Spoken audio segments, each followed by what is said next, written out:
मुन्नी बहन, मेरा घर तैयार हो चुका है। अब मैं अपने बच्चों को लेने आई हूँ। दिल बहुत उदास हो रहा है। तुम्हारे बच्चे मुझे बहुत अच्छे लगे, लेकिन जाना तो है ना? हाँ, जाना तो है। मैं अब चलती हूँ। आ जाओ बच्चों। कवि अपने बच्चों को लेकर अपने घर वापस आ जाती है।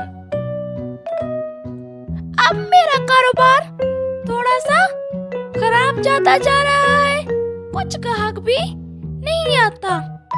लो बेटा, ये सोने की चेन है। इसको जाके बेच जाओ और कुछ खाने का ले आओ। मम्मा, ये तो आपको इतनी पसंद है। फिर भी बेटा, कुछ नहीं होता।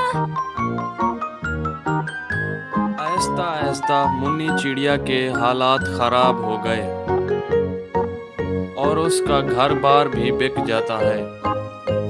वो बेयारो मददगार एक दरख्त की शाख पर बैठे होते हैं। दूसरी तरफ कवि अपनी मेहनत से अमीर बन चुकी होती है। एक दिन वो और उसके बच्चे सैर के लिए आ रहे होते हैं। उसे दूर से मुन्नी चिड़िया और उसके बच्चे दिखाई देते हैं। मुन्नी चिड़िया, तुम यहाँ पर कैसे और इतनी उदास क्यों हो?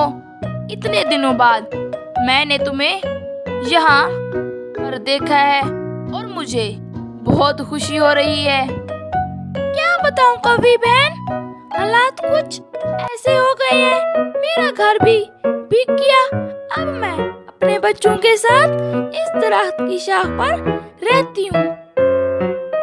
क्या तुम इस तरह नहीं रहोगी?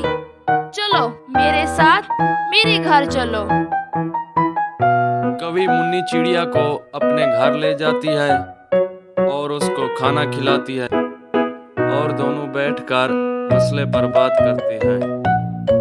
बस क्या बताऊं, मेरा कारोबार बिल्कुल ही खत्म हो गया है। तो मुन्नी, तुझे कुछ और काम करना चाहिए। मैं क्या करूंगी?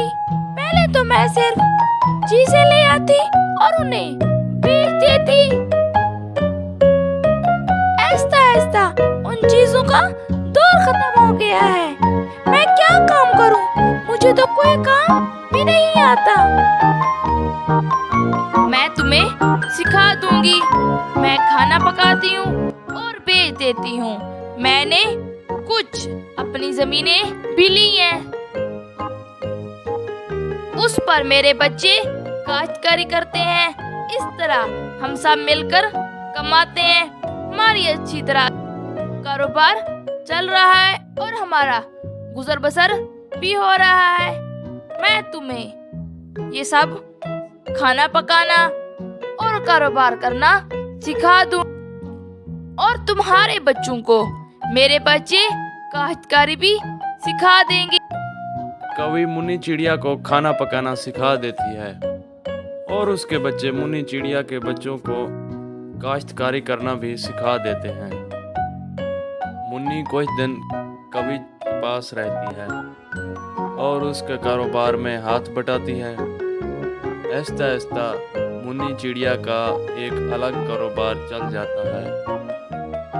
वो भी कोई ज़मीनें खरीद लेती है और उसके बच्चे ज़मीनों पर काश्तकारी करते हैं। वो अपनी सब्जियां खुद उगाते हैं और उन सब्जियों को बेचते हैं। मुन्नी अपना अलग घर, सब बहुत खुश। अब मुन्नी चिड़िया और कवि आपस में हमसाए बन जाते हैं। वो बहुत हंसी खुशी जिंदगी गुजारते हैं। मुश्किल वक्त में एक दूसरे का साथ देते हैं। प्यारे बच्चों, हमें इस कहानी से ये सबक मिलता है कि किसी की नेकी भी रहेगा नहीं।